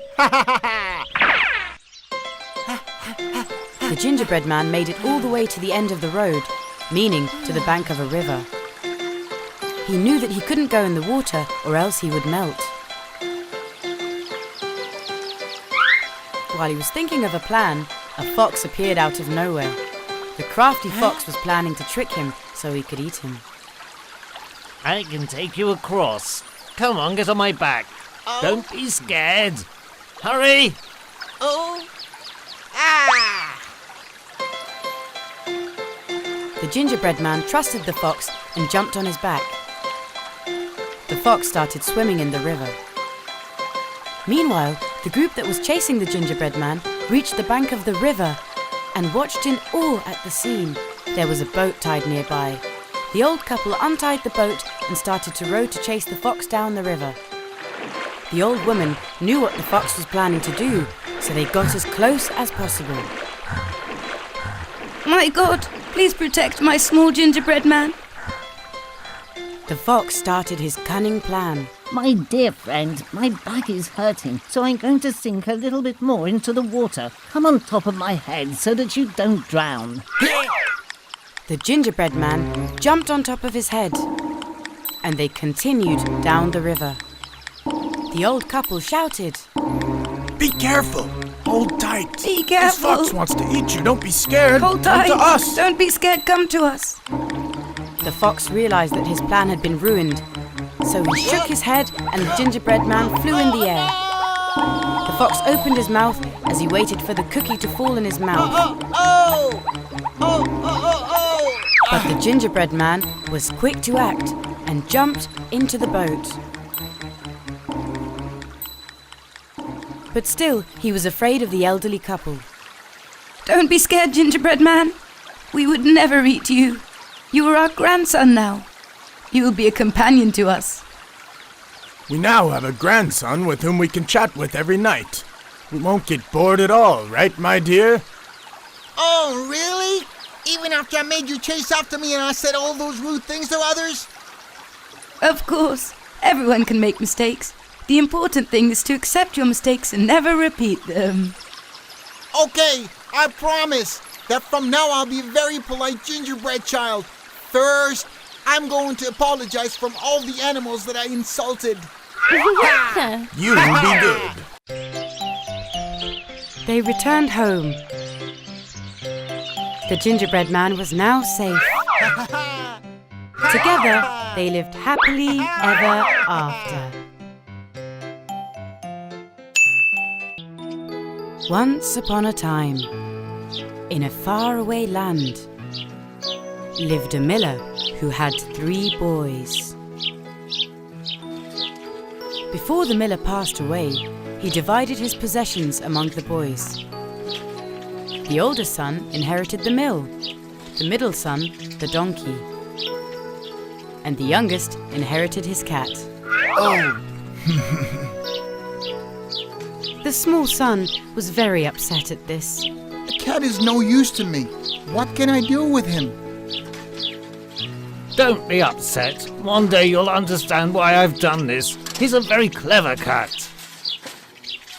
Not long after that, the miller passed away, and the 3 brothers received their father's inheritance.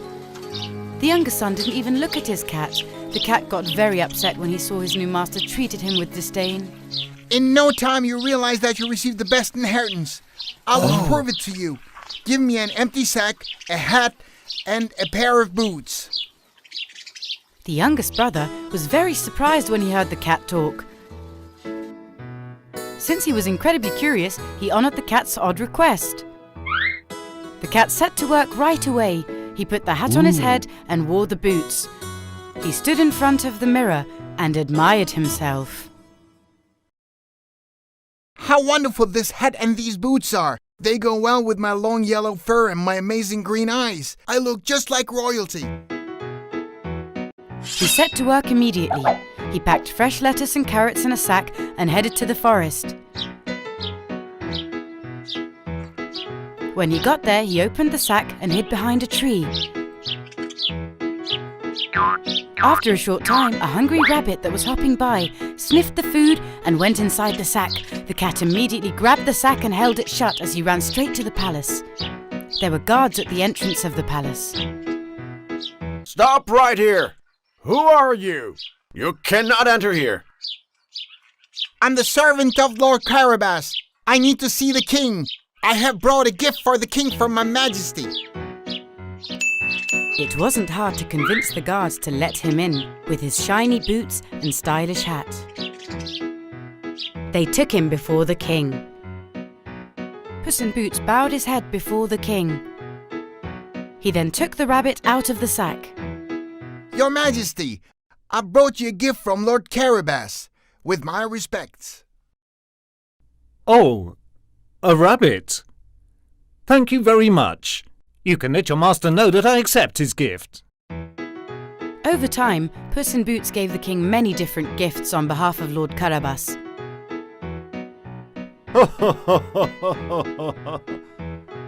The king was intrigued and requested to meet this lord, who had offered him so many gifts. One day, the king, queen and their princess daughter, accompanied by Puss in Boots, set out on the road towards the lord's castle. Taking advantage of this opportunity, Puss in Boots ran ahead of them and went to his master to give him some instructions. Our king is definitely going to pass by the river. Go to the river and pretend that you're drowning. Shout for help as we pass by. I'm gonna hide your clothes too. What are you planning? What use is all of this to us? Don't be afraid. Just do what I say. The confused young boy went to the river as the cat instructed and waited for them to arrive. There were a lot of farmers on sides of the road that led to the lord's castle.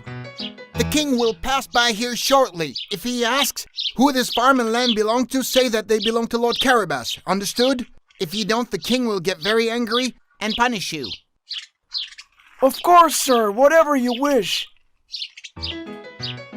Puss in Boots warned all the farmers he encountered on the road. After doing so, Puss in Boots finally arrived at the castle where a mean giant with magical powers lived. Puss in Boots knocked on his door. Who is that? Who dares to disturb me? I'm the servant of Lord Carabas. My lord and the king will soon arrive at your castle. I'd like to go in so I can rest a little if you don't mind. Will you let me inside? Okay, come on in. Once inside, the cat started chatting with the giant. I've heard that you have magical powers, but I don't believe it. Apparently, you can turn into any animal. Is this true? Of course I can. Why wouldn't you believe it? For instance, can you turn into a lion? That's easy. Rawr. There you go. I'm a lion now.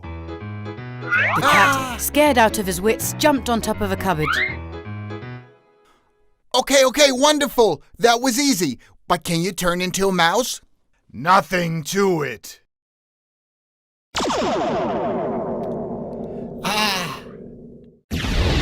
What? The giant turned into a tiny mouse.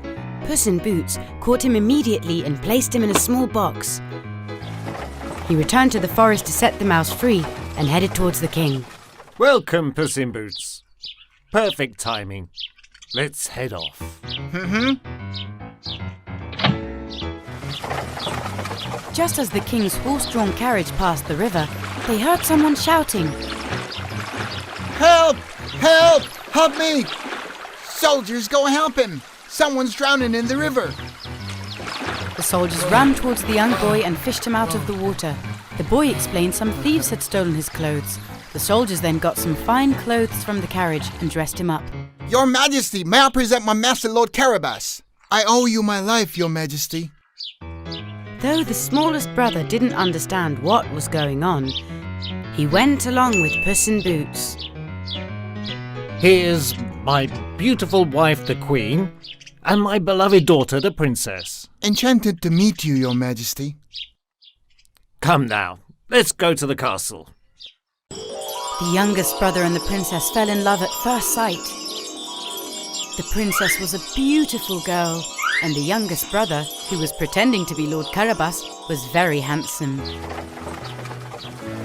As they continued on the road, the king asked the farmers he came across, "Oh, whose land is this?"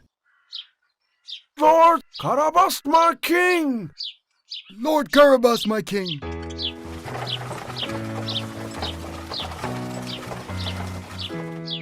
Lord Carabas, my king! Lord Carabas, my king! The king was very pleased with everything he saw. Young lord, it seems that you are very powerful and loved around here. Puss in Boots' plan worked out perfectly. When they arrived at the castle, they treated themselves to a wonderful feast. By evening, the youngest brother had become Lord Carabas and had asked the king for his daughter's hand in marriage. I would like my daughter to have a powerful, wealthy, clever and respectable husband like you. If my daughter accepts, you may have her hand in marriage. Not long after that, the princess and Lord Carabas got married. They lived happily ever after in their castle. Puss in Boots never left their side. Oh, Father, now I know what you meant. KONDOSAN. Once upon a time, in the middle of a lush forest, there lived Mother Goat and her 7 little goats. One of the little goats woke up early in the morning and looked outside the window. She was surprised to see it was snowing. She started jumping around and shouted excitedly, Hey, wake up! It's snowing! Snow! Hooray! Her siblings jumped out of bed and rushed to the window. Yes! Yes, it's snowing! Hooray! Wow! Mother Goat, who heard her kids' excited shouts, came into the room. I have good news for you. This afternoon, the biggest pine tree at the town square will be decorated for New Year's. Yay! But Mom, that's a giant tree. Aw, it'll take hours to decorate. Yes, you're right. That's why the townspeople will be there helping. I love New Year's Day. Hooray! The little goats and their mother wore their coats, gloves and berets and went outside. They enjoyed watching the snow falling. Let's make a snowman when we get to the square. Let's have a snowball fight too! Yes, that'll be fun! They got on their sleds and slid through the town square. The last little goat couldn't find his sled in the house. Mom, I can't find my sled. Mom, where are you? Where are you all? My gosh, they left me behind. I have to find my sled immediately. Suddenly, he saw 2 long ears in front of the window. Oh, I see Wicked Wolf. I have to be careful.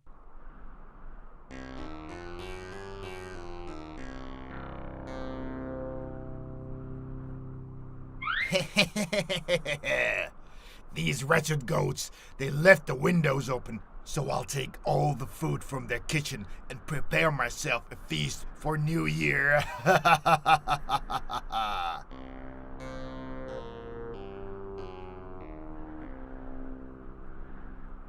This wicked wolf won't steal our food. I'll show him.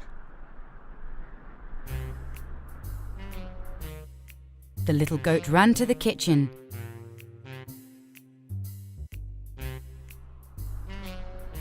Grabbed the bottle of cooking oil and hot pepper and poured them under the window.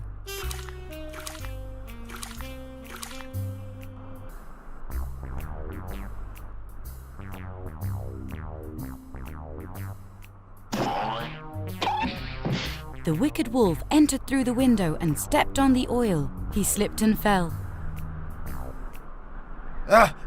Help! I'm burning! I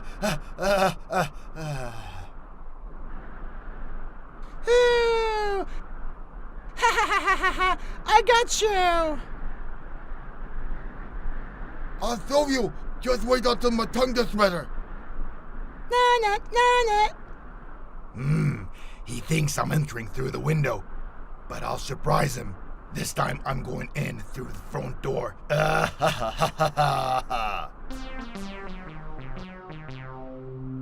This wicked wolf will probably try to enter through the door. I'll set a trap there too.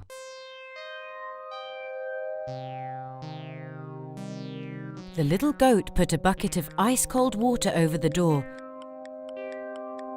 attached a string to it, and hid behind the clock. Now you'll see, you wicked wolf. That miserable little goat is in for a big surprise when he sees all the food is gone. The wicked wolf opened the door and entered quietly. At that moment, the bucket filled with ice water fell over him. You're trying in vain. You will never enter this house.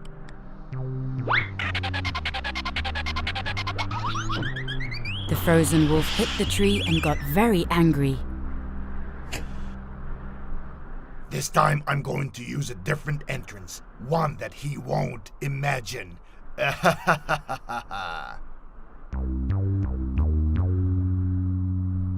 I'm sure the wicked wolf hasn't given up, and he'll try entering down the chimney, but I am ahead of him.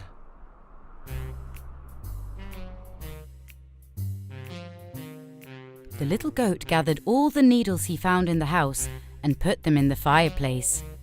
Then he covered them.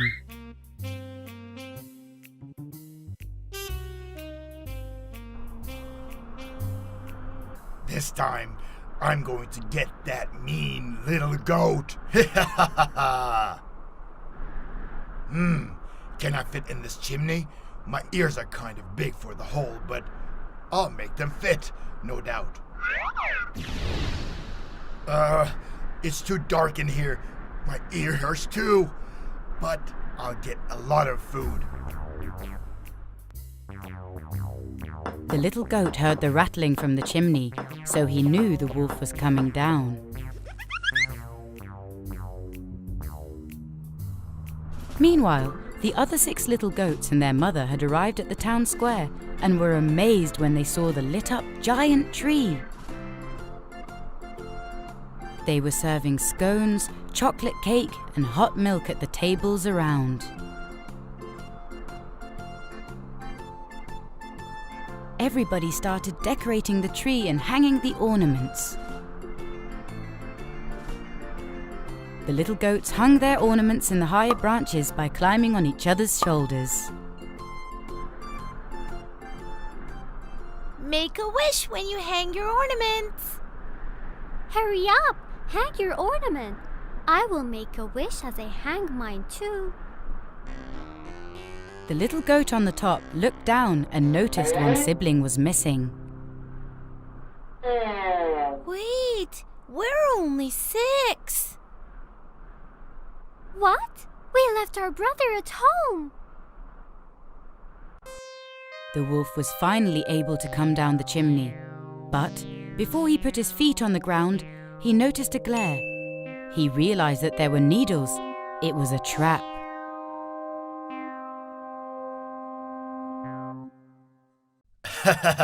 You can't fool me this time. I saw the needles, you mean goat. Oh no! I need to call for help immediately! When the little goat rushed out of the house, he saw his siblings approaching. He told them what had happened. Is that so? That wicked wolf will see what happens when you try to steal from goats. Here's the plan. A while later, the wolf left, carrying a big bag full of food. Nobody can outsmart me. I'm very clever. I'm super tough. My eyes. Then, all the little goats started throwing the snowballs that they had scooped and made. Take this! Take that, you wicked wolf! You wicked wolf! Stop! It's snowballing from everywhere. Help me! Save me! The wolf let go of the bag with food and ran. He collided with a tree and all the snow on the branches fell on him. The little goat snapped a picture of the wolf looking like a snowman. We're going to hang this picture in the town square, you wicked wolf! I hate snowman. And now, I've turned into one.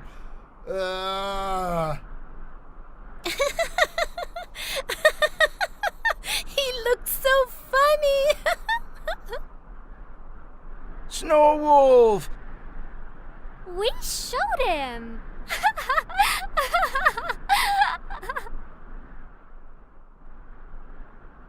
Let's go back! We need to finish decorating the tree. There's very little time to New Year's Day. The little goats went back to town happily. The townspeople started the countdown together. The last 10 seconds of New Year's Eve. 10, 9, 8, 7, 6, 5, 4, 3, 2, 1. Happy New Year! I wish the New Year brings us happiness and health.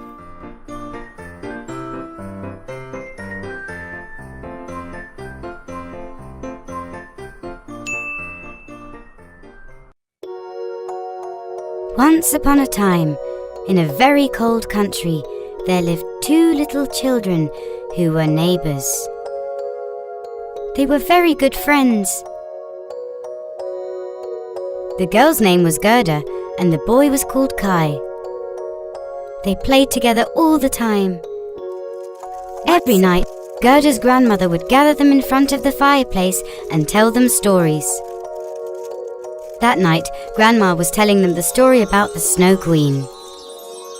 Kids, the Snow Queen was a very beautiful girl with deep green eyes. But she was also just as evil. She would use sleighs to trick the children, capture them, and then turn them into ice sculptures. Like her hair, her heart was also made of ice. Grandma, that's so scary. What if she comes to our house? We need to protect ourselves from her. Kids, this is actually a true story. Please don't ever get on the sleighs of strangers. If you do, bad things may happen to you. The next day, Kai and Gerda went out for some sled racing across the snow-covered countryside. Kai was still in the effect of Grandma's story. Gerda, when I went to bed last night, I thought of something. I wonder if the Snow Queen can be melted. If we can get her near the fireplace, maybe we can melt her. This way the spell she casted on all those frozen children will be broken and they'll be set free. Kai, please lower your voice. Maybe she can hear us and will get very angry. We must be careful. I will melt the Snow Queen. In fact, the Snow Queen could hear even a whisper from anywhere in the country. After hearing Kai laughing and making fun of her, the Snow Queen decided that she would bring Kai to her palace and turn him into an ice sculpture forever. She immediately sent a beautiful reindeer-drawn sleigh to where the children were. Oh my God, what a beautiful sleigh this is! Do you think we should hop on and try it, Gerda? According to the story, the Snow Queen also has a sleigh, but this can't be it. Look how beautiful this is! It's covered in silver and so shiny! No, Kai, don't get on. Remember what Grandma said? She warned us not to get on any stranger's sleigh. It's so beautiful. I'll ride it just for a little and then get off right away. As soon as Kai got on the sleigh, the reindeers took off right up in the air. Within seconds, they were out of sight. The Snow Queen was having him taken to her castle. Kai was very scared and regretful for not listening to Gerda. But it was too late. Months passed and they didn't hear from Kai at all. Gerda was very sad and was crying all the time. She kept waiting for her dear friend. Her best friend was lost, but she was certain that the Snow Queen had captured him. Seasons passed, the snow melted, and summer arrived. Gerda was worried sick, so she finally went to talk to her grandmother. Grandma, I'm going off to search for Kai. I'm so worried about him and I've missed him so much. Please, let me go. On one condition, Gerda. I trust you a lot, and you're a brave girl, but I have a magic mirror, and I want you to take it with you. What good is this mirror to me, Grandma? When you come face to face with the Snow Queen, make her look into this mirror. Only then you will see its use. Gerda placed the mirror in her bag and left. While going through the forest, she came across a small cottage. She knocked on the door because she was tired and wanted to rest a little. A sweet old lady opened the door. Actually, she was a sorcerer who always did good spells. Come in, pretty girl. We were waiting for you. I know why you're here, and I'm going to help you. You're searching for your best friend Kai. My cat Cotton will tell you where he is. Really? Thank you so much. Gerda immediately went next to Cotton, who was lying on a pillow by the fireplace. Dear Cotton, how can I find my friend Kai? Meow. There's a little girl in the cottage at the end of the forest. She told me to send you there as soon as you arrived. She knows where your friend is. Meow. Gerda thanked them and left.